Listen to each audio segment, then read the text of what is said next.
Happy Friday. I hope it is for you. So the last point to be explored on my Future of Work Redesigned Compass is employee mental well-being, employee mental health. And I've talked this week about the state of mental health in the workplace, that the fact that we need a platform for mental health that's both holistic and contextual. I've talked about removing the stigma, because anything else you do is a waste of time unless you remove the stigma, because people won't reach out for help or talk about it. And yesterday I talked about removing the causes of stress, anxiety, fatigue and burnout in the workplace. Look for the cause and eradicate it, and do it now. And I'm going to wrap up today to talk about leaders need to look for the signs. They need to know what to look for and then know what to do.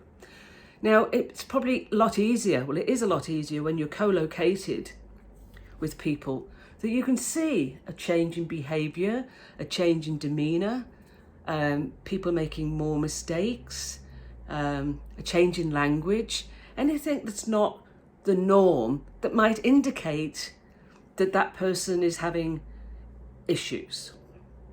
When people are working remotely, that's harder to detect. We have a lack of the non-verbal cues when we're working on a screen or talking to someone on video conferencing. So leaders need to make it intentional that at the start of every conversation or every one-on-one, they reach out and ask, how are you going? How are you faring? And don't accept the first response, yeah, I'm okay. Ask them, are you really? Make sure you find out how they're going. As I've said this week, looking after the mental health of your employees is not part of your job, it is your job.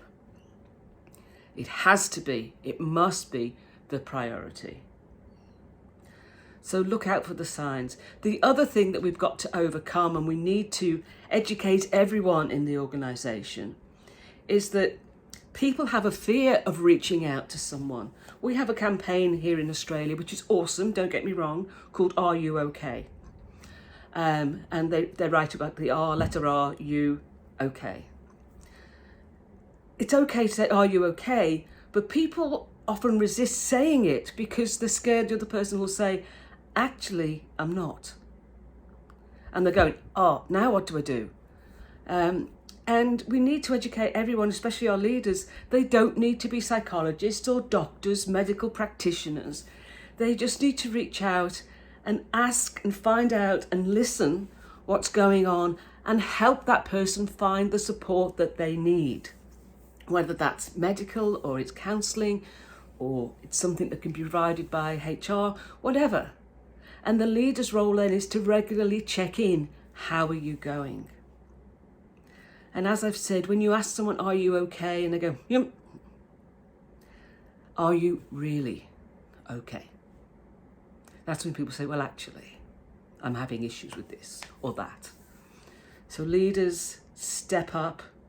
Everybody in the organisation, step up and take care of your colleagues and your employees. I'll talk to you next week. Stay safe.